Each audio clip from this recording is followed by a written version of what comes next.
Well, I think we can start, and hopefully Nam can join us. Soon. So, welcome everyone to this panel titled "The Funding Knowledge on Biodiversity Mainstreaming and Climate Change Adaptation: Balancing Excellence with Capacity Building for Policy Relevance." I'm Francesco Obino, Head of Programs at the Global Development Network. As the title suggests, this is a panel on the present and future of international research funding. To discuss this, we've brought together a group of practitioners that work in different capacities, of course, on and with international research funding for biodiversity mainstreaming and climate change adaptation. I should clarify straight away that we did not choose this angle to discuss research agendas on either topic, and we won't be discussing research agendas as such, but rather because ongoing funding experiences and experiments in these two key areas are an excellent entry point for discussing what international funding can or cannot do to support the complex transdisciplinary knowledge needed, and everyone seems to agree on this point, to get these policy areas right. Just to start, to frame the discussion, let me try to sum up the basic conundrum, a double conundrum in fact, facing international research funding in these areas today. First, there's a very wide consensus, at least at the international level, that the mainstreaming of biodiversity conservation in development policy, much like adapting effectively to climate change, depends in the largest measure on local debates, local knowledge, local solutions, and local capacity. This means local researchers asking their own questions, picking their own methodologies, and circulating their own work with the right decision makers at the country level and beyond. Accordingly, much of the international research funding in this space aspires to support evidence-informed debate and action that is locally owned and led. Of course, with feedback loops to the global level and across geographies, but ultimately locally owned and locally led. So the first conundrum is really how to make international funding work for local policy environments, of course. The second, as I already suggested, in fact, in what I already said, expectations for international research funders in this space have clearly shifted away from just the production of quality research alone. And they're shifted to the production of research, its effective circulation, and its well-reasoned utilization in local policy processes. What we're talking about ultimately is how to use locally produced knowledge to increase local ownership of development policy. This very aspiration challenges the nature of funding instruments, as well as evaluation frameworks that are based on the notion of global academic excellence. And of course, some donors have advanced quite a bit on this front. But these new expectations also blur the definition of capacity building typical of academia. The challenge is not anymore catching people up with academic excellence in terms of training and experience as academics. It's really research impact and capacity to deliver that research impact there locally. And of course, we know that capacities to do that span the individual, the institutional, and the systemic level, and on both demand and supply side of knowledge. We've heard a lot about the need to institutionalize complex evidence this week at this conference, including today, but we've also seen this shift, this broader shift, reflected in the last 2 decades of funding to southern think tanks, for example, based on the notion that they pursue impact more than universities. In sum, over the last 2 decades, funding strategies and instruments have been adjusted to match this new ambition and this new need. This panel wants to be an opportunity to get a ringside view of this field, reflect together on where we stand, and identify opportunities going forward. We have an excellent sample of institutions on the panel that includes funders, intermediary organizations, and researchers. But please note that panelists here are here as practitioners, sharing their ideas and experiences, and not to give official stances for our respective institutions. So we have 5 speakers, about 55 minutes, and an audience that I would immediately invite to join the discussion. So please, whoever is listening in, comment away using the chat and the Q&A boxes on the right side of your screen. Now, back to our speakers. I'd like to invite Georgina. Georgina disappeared. So I'll start, in fact, with Anja, if you don't mind. So Dr. Anja GASSNER, to start, let me just say a few words about her. Anja has worked for over 20 years in rural development projects in Africa, Asia, and Latin America. She joined World Agroforestry in 2010, leading the research methods group that helps ensure science rigor and quality. She led the Sentinel Landscape Initiative between 2012 and 16, coordinating 10 teams across 8 landscapes that provided evidence on the importance of forests and trees in the livelihoods of rural communities. From 2017 to 2020, she was based in the Philippines, leading a global policy project for integrating trees on farms targets into subnational plans to support governments' commitments to the United Nations Convention on Biodiversity and Climate Change. As of this year, she's joined the Global Landscape Forum as a science advisor. I think it's a great opportunity to start with you, Anja, to kick us off. Could you just remind everyone what kind of research and evidence your organization funds or does, and tell us what aspects of international funding to southern research, in your experience, have been addressed and which ones haven't? Well, thank you, Francesco. So I've been with C4ECRAFT for 12 years. And just to remind everybody, so C4ECRAFT is an applied research center, and we're delivering actionable evidence and solutions to transform the way land and renewable resources are used and how food is produced. We are based in the Global South, with headquarters in Indonesia and Kenya, and we have offices in more than 30 countries, all in the Global South. We employ about 700 staff and are truly international, working with transdisciplinary teams across different, like agronomy, ecologists, anthropologists, political science, foresters, marketing specialists.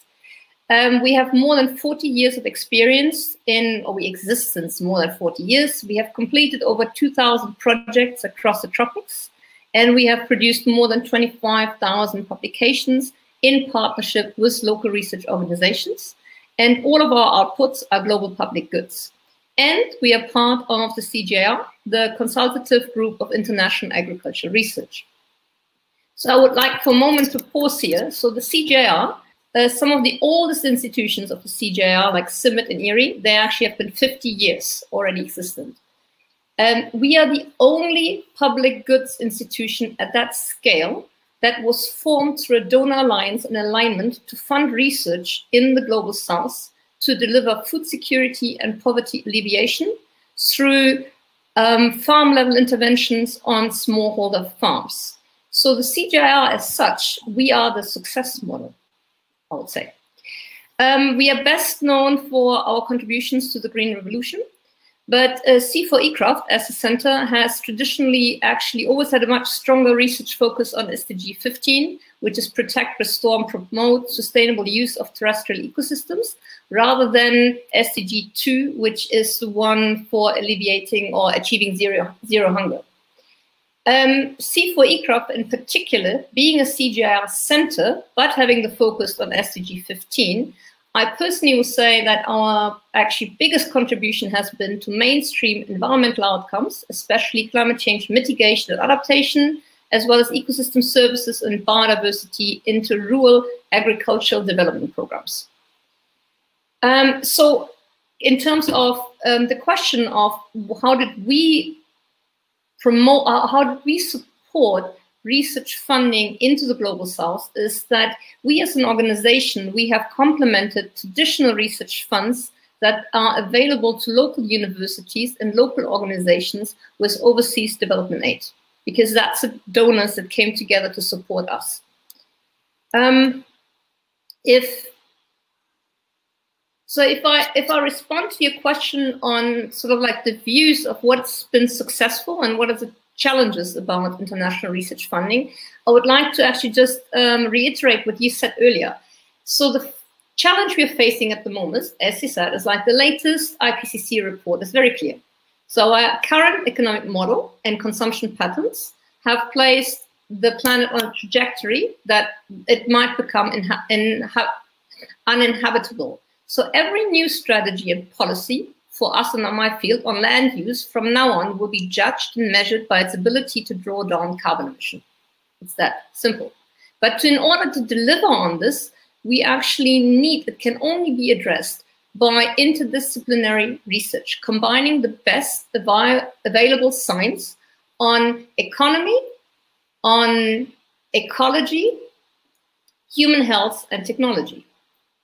So, as I said earlier, we're speaking from our own personal assessments and not necessarily from the eyes of our organizations. So from my perspective, I think what we have right now as a challenge, we have a discrepancy between a funding model that traditionally has thought of the world as silos of different disciplines and sectors, and a challenge that requires us to do, in the most effective way, use available funding to support collaboration and cooperation. And those two things are currently not very well aligned and coming together. And I would like to just share some examples. So I'm German, and based in Germany, for example, we have funding allocated to basic research. It's earmarked for universities. And we have a funding model that's allocated to support applied research in the global south. But Germany does not directly support basic research in the global south. We have overseas development aid funding that is aimed at supporting countries' capacity to deliver on the Paris Agreement or the Convention of Biological Diversity, but that is usually administered through the Ministries of Environment and their line agencies. At the same time, especially in the tropical countries, we have Ministries of Agriculture and their line agencies being the guardians of 50% of the world's or of their land. So money is given to environmental agencies which do not have the mandate to manage the land where we need to implement those actions. So the result is that we have a huge amount of funding which is channeled towards traditional yield increase projects, which goes to agriculture, but they are not integrated. There's no integrated approaches with adaptation of biodiversity outcomes. Second, another area is that being back based in Germany and working a lot also with early career scientists that come from the European systems, I noticed that in Europe, universities have started over the last 10 years to have a whole range of very interdisciplinary postgraduate degrees. We do not have those in the South. We have in Global South universities, we still have a very conservative and traditional teaching along disciplinary lines. So if we take, for example, we promoting agroforestry interventions, and we have a real problem that we have a lack of expertise in people that actually know about integrating agroforestry practices, because students either are trained in forestry or they're trained in agriculture, but not in agroforestry. So in the Global South, we also have this wealth of traditional farming systems which are integrated and which would deliver the type of solutions that we need. But these systems have never seen the type of green revolution research or development extension investments that were given to crops like maize, wheat, and rice. There's a huge knowledge gap at the moment of actually what it means to produce agriculture in a sustainable, biodiversity, and climate neutral way. Even the paradigm of sustainable intensification, as much as a lot of people really like it, it's extremely poorly defined. So that research needs to actually come from the Global South. And just before I hand over, one more part, which is very close to actually my heart, is that with changing climate, there's a lot of the models that have been predicting before, like for example, how species behave and how biodiversity is actually adjusting to human managed landscapes, those is not longer valid, because under climate change condition, all of this is changing.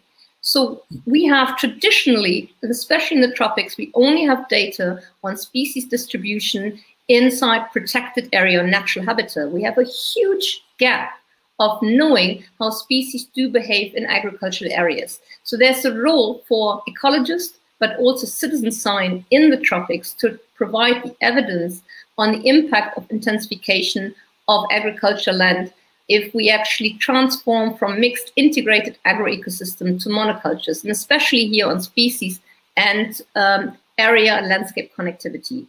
Let me hold here for the moment. Thank you. Yes. Thanks, Anja. I think the message is very clear in terms of that your success now, you feel your success now, or success of an organization like CGIAR depends on capacities, research capacity, local research capacity that nobody is obviously necessarily eager to fund, right? Is that a first summary, crash summary of what you mentioned? I think that's a good summary, but I think the point is more that I think what we have funding coming into us as well, and also into the actually research, I think into the research organizations in the South, but there's still a long traditional disciplines.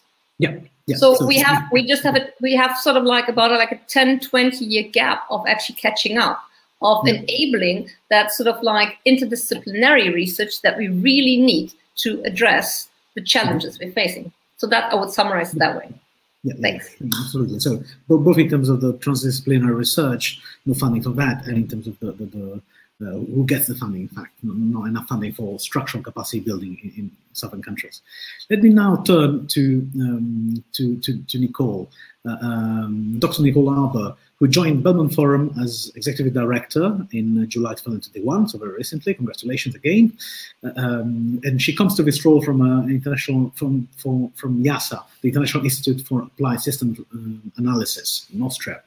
So Nicole has spent the bulk of her career at the international science interface, building and developing bilateral and multinational relationships and collaborations, and supporting relationships with international scientific organizations. She has worked at the National Research Council of Canada and for UK Science and Innovation Network, again in Canada, and also as a research scientist in the Canadian biotech sector. Nicole, welcome. Can you tell us a little bit more about the Belmont Forum and you know, how do you see these challenges from your end? I think this goes to core of course, the Belmont Forum mission. Yes, thank you very much, Francesco, for that kind introduction.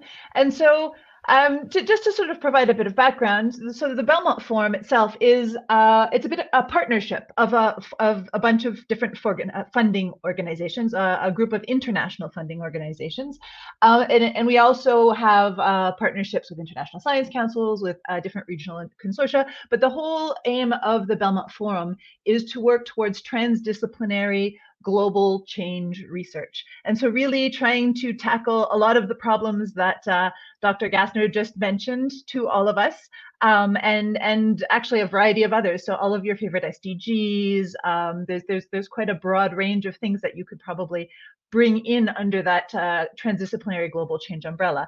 And of course, you know, transdisciplinarity in itself is not an easy task to accomplish, nor is it a straightforward exercise.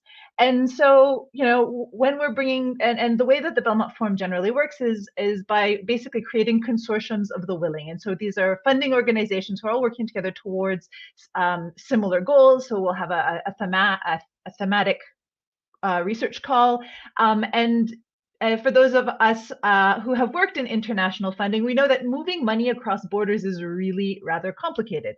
And in fact, the way that the Belmont Forum tries to get past this is by bringing together partners who can all work together a little bit like a gigantic jigsaw puzzle, and who fund within the institutional boundaries that they're confined to. And so you have some organizations that can fund natural scientists, some that can fund social scientists, some that can fund stakeholders in different national environments. And the idea is to bring together at least 3 countries and have social scientists, natural scientists, and stakeholders as part of each and every project that is developed. And so in the context of the Global South, I mean, one thing that, so the Belmont Forum is a fairly young organization. It's only about 12 years old, so we don't quite have the longevity that was mentioned by Dr. GASSNER just a second ago. But at the 10-year sort of landmark point of the Belmont Forum's existence, there was an external review that was commissioned. And while, you know, and it's publicly available, so everyone is more than welcomed to have a look. But one of the things that came out as areas that we could definitely improve on is how do we bring in the Global South into these projects?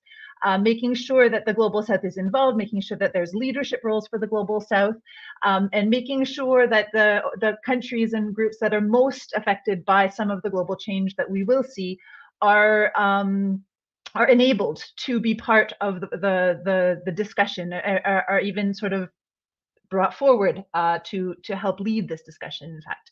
And so we're really trying to enable this, and that's the challenges that we have in this side is making sure that we have the right funders on side. So as I mentioned, the way that Belmont works is we fund within the confines of all of our different partner organizations, which means that in order to bring the Global South funders in, we have to, or the Global South researchers in, or partners in, or stakeholders in, we have to find the funders who are capable of supporting those researchers.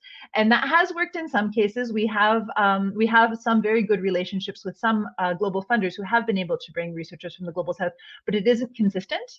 And so what I'm aiming to do really is to develop some of those relationships, to work with, to try and identify members of the community who want to, who are working towards similar goals to us, so that we can hopefully bring in more funders and really look at those gaps that are missing in sort of the groups of funders that the Belmont Forum is able to bring together. So to provide a very quick example of this, the Belmont Forum, one of the recent calls we did was on, it was called Pathways to Sustainability.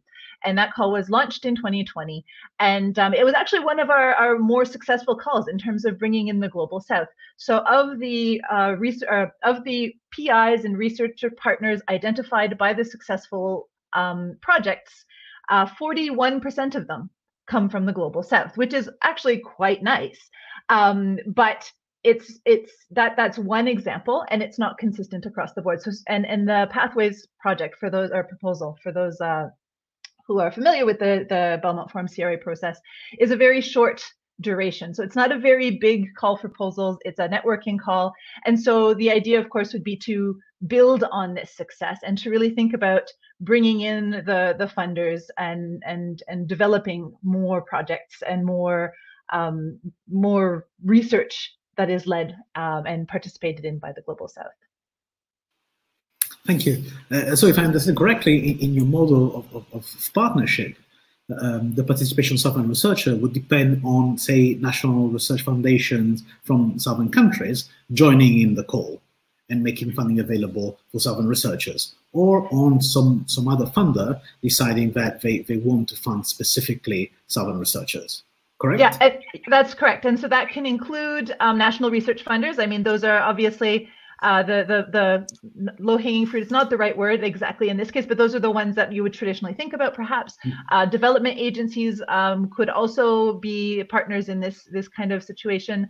But basically, there needs to be people who are empowered or are able to, within the confines of their structure, fund researchers from the Global South. And that's those are the people that we're always looking to bring on side and have these discussions with.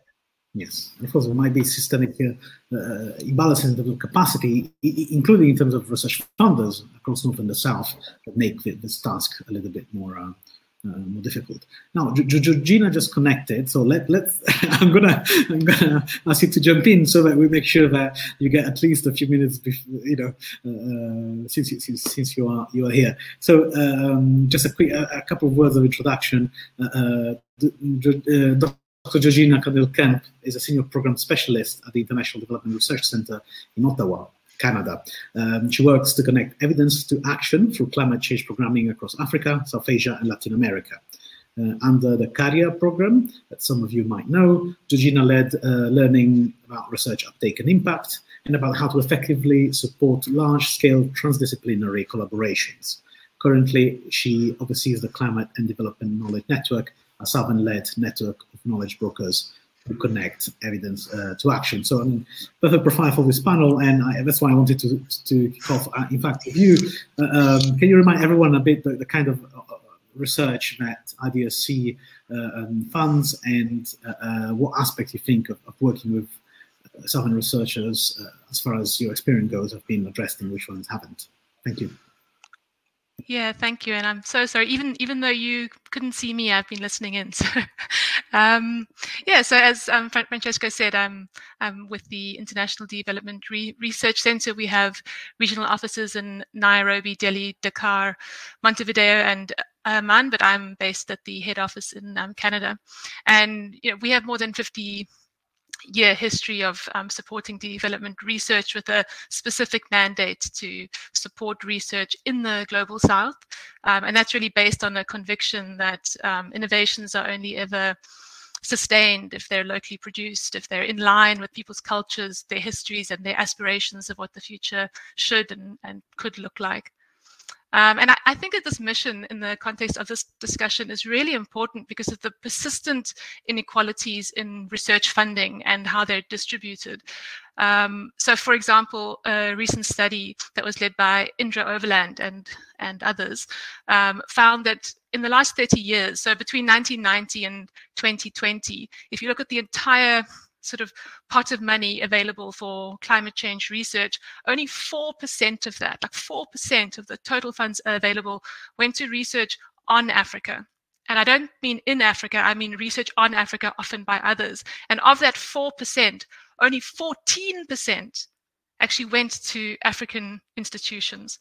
So if you look at the total pot of money available for climate change research over the last 30 years, what that means is that less than 1% went to African researchers for research on Africa.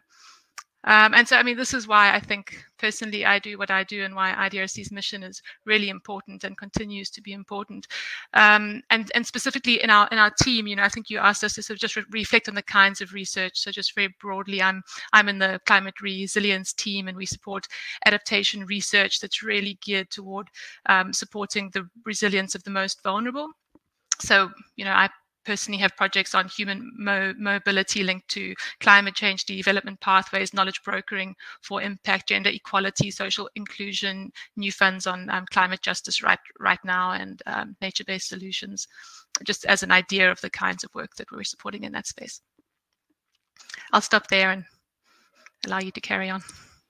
Thanks, thanks, Georgina. With another panelist who suddenly disappeared, so I'm just going to turn to Julien. We lost Julien. We lost France. So I'll just go pass the floor to Nam. Dr. Nam Nguyen Vu is Associate Professor of Development Economics at the Faculty of International Economics at the Foreign Trade University in Vietnam. He's a career academic since obtaining his PhD in economics in 2008 at the National Graduate Institute for Policy Studies in Japan. His research interests include development economics, industrial development, firm innovation, development of small and medium-sized enterprises, and business development, and of course he has been publishing widely. Now, you're here with this group as I mean, I think everyone has a research training, but you're the only one who's actually a career researcher in a Southern university, applying for and winning, in fact, international research grants to fund your work. What's your perspective on this debate? What do you think international funding is getting, research funding is getting right, and what it's still not getting right, particularly as the expectations around what researchers should produce and do are changing so much? Thanks, Francesco, for the very nice introduction. Really from Hanoi, Vietnam. It is nice to meet all of you here in this platform to learn about an interesting and topic. Nam, we're having trouble. We're having trouble hearing you. Can you get closer to the mic? Yes. Could you hear me now? Could you hear me now? Okay. So first of all, we agree with all the speakers and believe that the biodiversity issues and climate change problems are global issues that should be considered at the global level. And learning from others is a very good way to mainstreaming biodiversity and mitigating the climate change. Therefore, research into these problems is definitely multidisciplinary or interdisciplinary. I also agree that there is a persistent gap between the North and the South in terms of research products in this field. One of the main reasons could be lack of funding. We researchers in the South, however, observe that there are increasing international and national funding opportunities to study in biodiversity and climate change adaptation. And the awareness of climate change adaptation has been rising significantly. I agree with Georgina that, for example, in Vietnam, it is not difficult to get funding from international organizations and national agencies such as the Ministry of Natural Resources and Environment of Vietnam, or a very large number of NGOs in Vietnam. Nonetheless, it seems large funding is not enough. I mean, not only the amount of funding, but no less important is the time frame and targets of the funding. Should we expect that capacity building or contribution to policy recommendation, implementation, and impactful studies? It is an important. I think it's an important question. Let me reflect on our experience in getting a variety of fundings on biodiversity and climate change adaptation, including the important fundings from GDN on building capacity in studying climate change in Vietnam using the CGE computable general equilibrium modeling recently. We are pleased to be supported by these fundings because we can conduct interdisciplinary projects, but these projects are either for capacity building or for impactful studies. They are not always both. In addition, many of these fundings are often for a short period of time. We need a longer time to observe any impact of intervention, especially for the studies in biodiversity and climate change adaptation. It takes longer time. And in addition, we need to distinguish between immediate impact and sustained impact of our intervention. If the time of funding is too short, we are not able to observe it. Also, many of these fundings are one-off opportunities. Thus, we are not able to carry out follow-up studies or to try to build up capacity and then go for impactful studies. Therefore, it is not possible for us, the researchers in the South who are trying to build up their capacity to conduct interdisciplinary or multidisciplinary research, to carry out our research agenda forward, including into local policy responses. So those are some of my initial comments. Thanks. Thank you very much, Nam. And I think you point out, you put out a few very important points about the project mindset that international research funding still lives within, right? In terms of the duration of funding, the one-off kind of 1+1+1 kind of mindset of research funding, the confusion between expectations regarding quality and capacity building, and of course the blurriness of debate around impact and what impact should look like at the local level. Right, so I think those are, thank you for opening that can of worms from your perspective. I think it's important to get your perspective as somebody who wins this kind of funding. I see Julien is back, so I'm gonna do like with Georgina. I'm gonna just come to you immediately before you disappear. Julien Class is a project manager engaged with the French Development Agency, AFD, and the Fonds Français pour l'Environnement Mondial, a French facility for the global environment.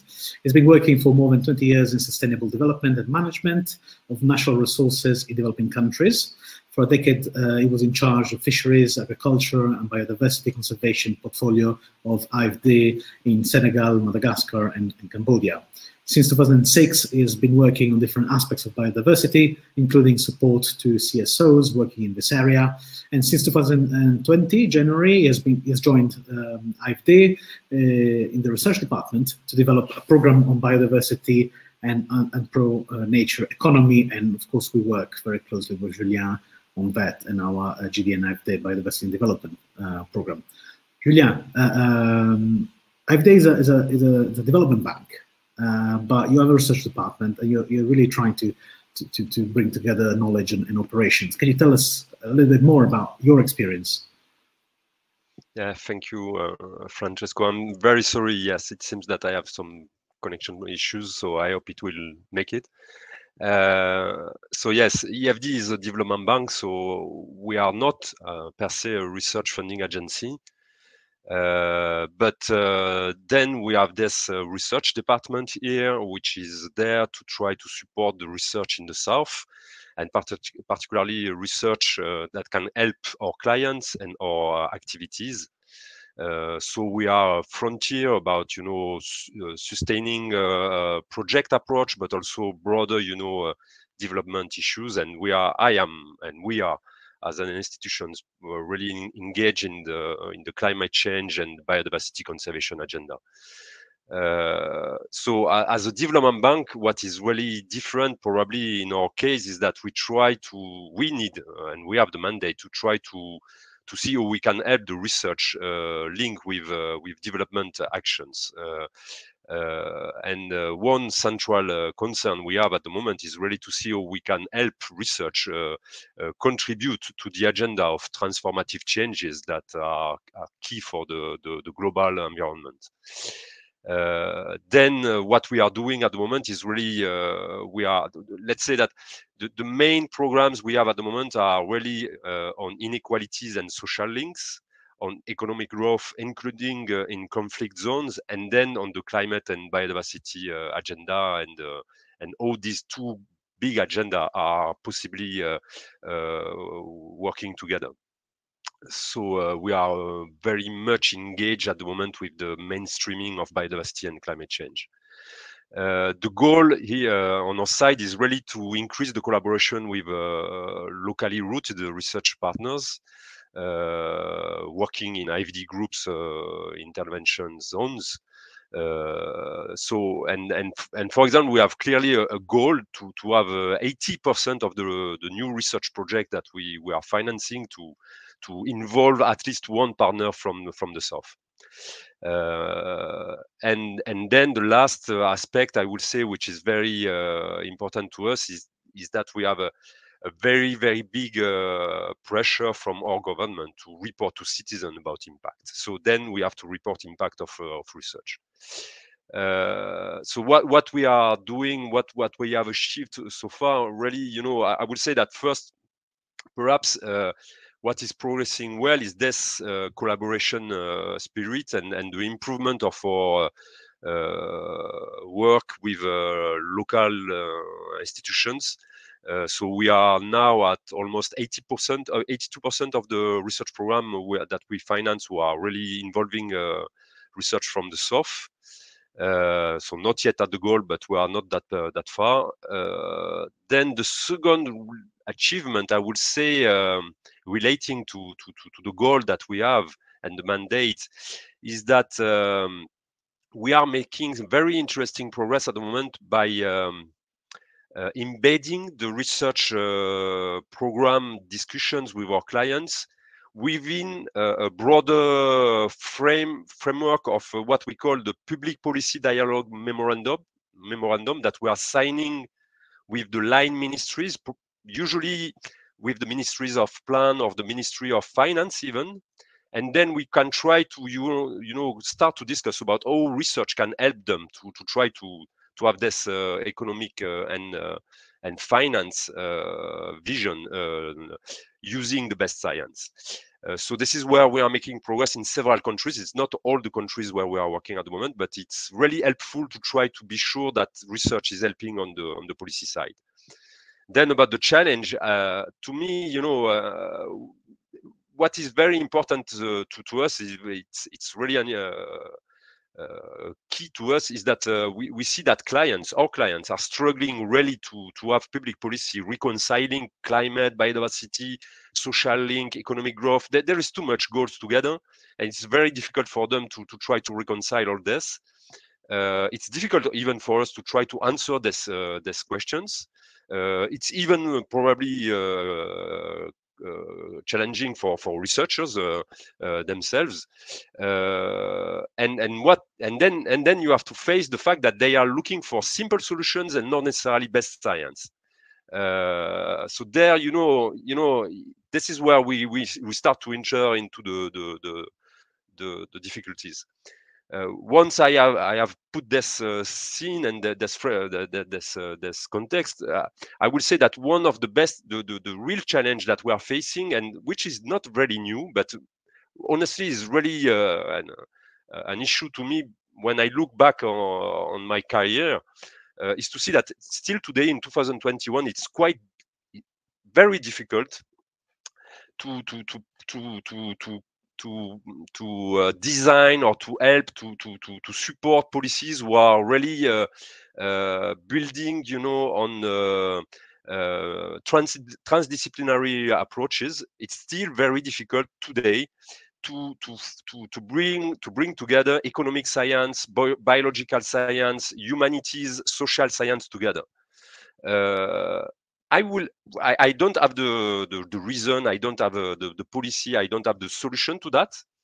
But what we start to understand, and I put this on the discussion, I don't know what people think about it, is that we realize that in fact, with the strong pressure on research institutions to publish in reviews, there is this situation where you realize that researchers in economics, in biological science, in humanities, they are publishing in different reviews, and they are not that much interested to publish, you know, in different reviews. You know, humanities, social scientists are not very much interested to publish in biological conservation reviews, and this is not very good for their rating in a sense, you know. And there is, it seems that this is quite there is a trick here that I don't know how to get out, but it seems that it explains a lot of things. And then one challenge that I can share with you is that as a public development bank, we are making trouble to researchers because we are asking them to work stronger on the issue of financing. There is excellent macroeconomics, there is excellent policy research, biological science, and so on. But when you start to ask them to think about financing the transitions, financing, you know,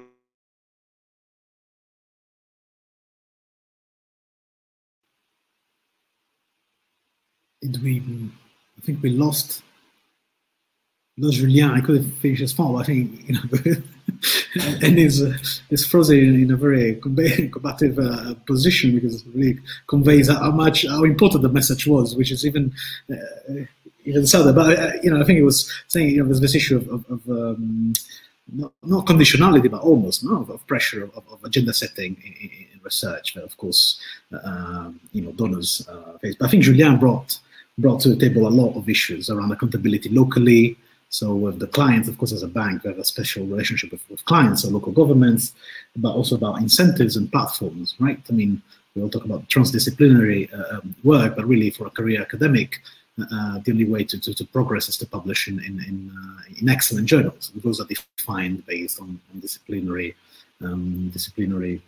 issues. So we've put on the table a lot. I mean, we've seen how our global organization can really help, like CGR can really help with producing knowledge, but ultimately they cannot be a substitute for a thriving local research environment. We've seen, like, with Nicole, we've seen what partnerships can do, yeah, between donors, but you know, it still requires diverse and balanced north-south partnerships, partners to come on board. Now I'm reminded as the reality of research funding, yeah, which is that it's short, it's one-off, it's overambitious, and etc. And Georgina, of course, made a very strong case for the urgency of all of this, right? To find a solution for all this, like everybody else also stressed, you know, how important all of this research is. Now, if we were to turn to opportunities, right? Of course, we're not going to solve this now, but I think it's interesting. We have people who are working for different kind of organizations in this space, right? With donors, with people work on partnerships, researchers, intermediaries. Now, it'd be interesting now when we did a round of ideas about the challenges and what's been happening.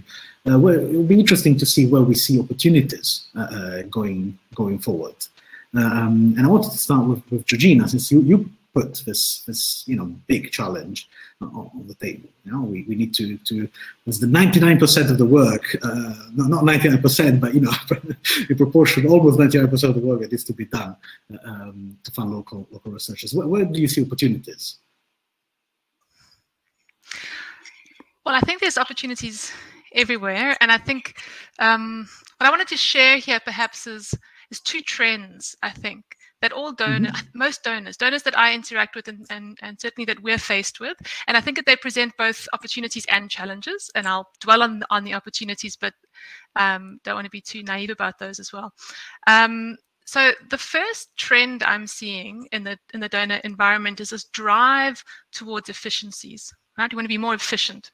One of the outcomes of an efficiency drive, or what that looks like, is instead of having 300 small grants, we're going to have big once-off calls. We're going to put lots of money into one place, and that's more efficient because we have less grants that we have to manage. So the opportunity there is that we're able to ask really big questions. We're able to do things that, like the Belmont Forum does, we're able to set agendas, ask big questions, get communities of researchers around common problems. And that's wonderful. That's an opportunity. And I hope you'll forgive me if I say that there's a very big challenge here for Southern-led research, right? Because one of the side effects of this trend is that how donors work is that when we put larger pots of money into one thing, there's risk there, right? If that lead partner with a large grant fails, that's a lot of money, taxpayers' money that we've lost. So the side effect of large grants like this and efficiencies is actually the potential that Southern-led researchers lead less, because we tend to choose large organizations with a strong track record of financial management that we trust with large grants. And those organizations tend to either be in the global north, or they're one of just a handful of Southern-based organizations that are already pretty privileged in terms of how many grants they manage compared to others, and we run the risk of excluding smaller emerging organizations. So an opportunity to have sort of coordinated funding, but there's that risk. Then the second drive that I'm seeing is one that Julien touched on, which is this kind of shift towards, and it's come along with this move towards larger grants, is the shift towards large-scale collaborations, transdisciplinarity, this push towards transformative research that has an impact. I think Nam was talking about that, the sort of push to really, show impact in some, especially the Southern-led research. And this is very positive because we know that we need transdisciplinary solutions. These problems are not sectoral, they are transversal, they are multi-scale. We have to coordinate in this way. But it does bring a challenge of power asymmetries, because what it forces us to do is to support partnerships, right, between multiple organizations, different disciplines, different novel partnerships that are completely outside of academia. But it does bring this challenge of whose knowledge counts, who leads that work, how are these partnerships set up. And so what IDRC is doing there in terms of harnessing the opportunity that comes with this drive towards transdisciplinary collaborations is really focusing in on what equitable partnerships look like, and how can we, in the commissioning stage of our calls, set teams up for greatest possible success? And then, so for example, what are the requirements that we include in our research calls around who leads that research? And then assisting teams, for example, in the development of concrete partnership agreements, and helping, because there are conflicts in these kinds of collaborations over time, so really supporting the implementation of those agreements, things like requiring gender equity and inclusion right in the proposal stage of research. So there's massive opportunities there to transform the whole research landscape if we do it well, but also some challenges that we have to be aware of. Thank you. Just following up on what you said, I mean, there's a risk that the drive, the trend towards efficiency is also a way just to overall spend less, to manage shrinking budgets, right, by pooling funds with other donors. I think that's a risk many are talking about as well. And I'm totally, in line with your thinking in terms of the fact that donors themselves, or whoever manages research funds, have a huge role to play in terms of how you engineer a call, how we manage these calls to make sure that that first of all PIs are southern, and that they have the best possible chance to submit the best possible proposal. And this is something that, of course, is increasingly, how we identify, how GDN in fact identifies its role in managing research funds. Let me go back to Anja. Where do you see opportunities, big opportunities? Thanks, Francesco. I actually would like to pick up on what Georgina just said. I mean, the phrase of like, whose knowledge is actually important.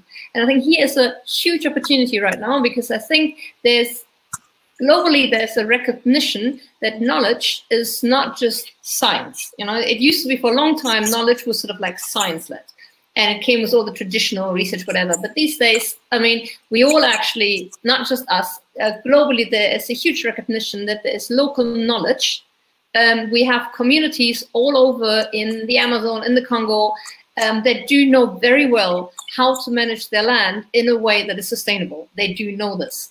So what we actually need is to connect, to give them a voice, to connect their solutions to the global agenda, and at the same time also link the technical expertise. And I think Julien was just talking about this. We have really good technical experts, but from my own, without offending anybody, I would say to a large degree, a lot of scientists I work with are very much prima donnas. And if you work with them, the standard answer will be, it's complex, it's difficult, and give me a research grant for like 10 years and I'll give you an answer. We don't have that time. So to actually bring these scientists, to connect them with those local solutions of local communities and bring this together of having a solution that actually just needs some technical expertise to enable it to scale it up. This is what we need to do. And I think this is where the opportunity is.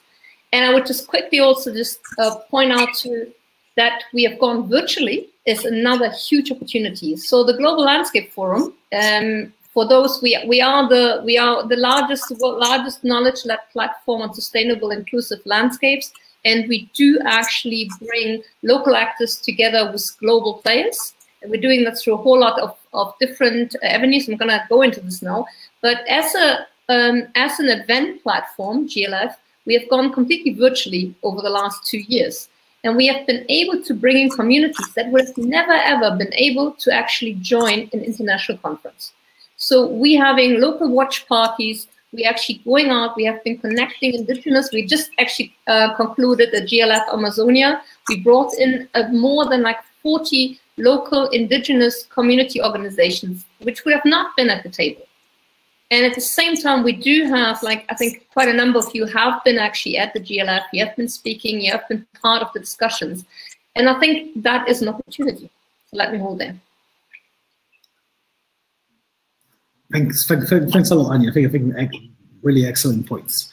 Again, pointing to rethinking a little bit what is the core of the work of funding, you know, how funding can actually bring people together if we want to, yeah, if we engineer calls and things in that way. And on the IT enable kind of the possibilities opened by not just the technology, but just the habit that everybody now seems to have to connect, which is just also the habit, because some of the technology existed before. An interesting thing, we had a side comment, we had a workshop back in April, and you know, we could connect people from 35 countries across 11 time zones, etc. Researchers, and you were part of that, if you remember, of course. It was incredible, yeah, almost no cost. Yeah, everybody was happy to do that, etc. But then in the feedback we received from both resource people, so the experts we invited and the researchers that were competing for a grant, we saw a very stark difference. The only point on which there was a disagreement was that all the experts, people who were established in the field, really loved the virtual format because they could fit it in everything else they were doing without traveling. While the researcher, everybody said that, you know, they would have loved to travel and meet personally. So I think there's also this perspective that we need to keep in mind in terms of how important it is to in fact meet people, particularly when one perhaps is starting a career or opening up a whole network. I think I'm not trying to contradict you at all. In fact, we need to find the right balance, and we really need to appreciate like what we can do now without going fully virtual. Nam, would you like to come in now? Where do you see opportunities as a researcher?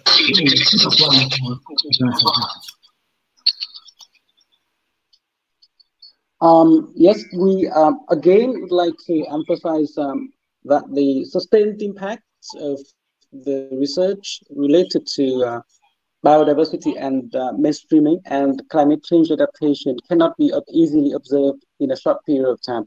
We agree with Georgina that there are risks to put a lot of money into one research program. I think we could learn from GDN. We should have repeated fundings for a longer period of time in research agenda, trying to connect and align with the locally rooted agencies. And we agree with Anja that we need to demonstrate the impact of the research agenda on biodiversity and climate change adaptation. Then the local government could start funding for further studies. Of course, the longer-term support to research agenda should be carefully evaluated by the funding organizations. And we think the research agendas that have larger impacts and models that can be replicated in different contexts with low additional costs should be supported. Yes, that's my comments.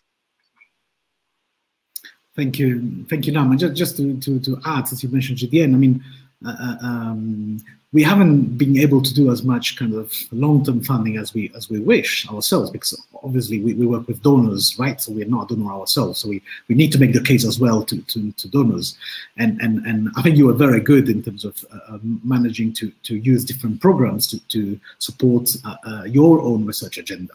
So you also take, I mean, I think your example of what it takes, in terms of pursuing one's own research agenda using whatever funding opportunity comes up. I think that's a very, very important lesson as well. But if we could convince research donors to fund longer term, of course, that would be amazing. Now, Julien has disappeared, I think. Given up, but Nicole, you're still here. Can I finish with you? Where do you see opportunities?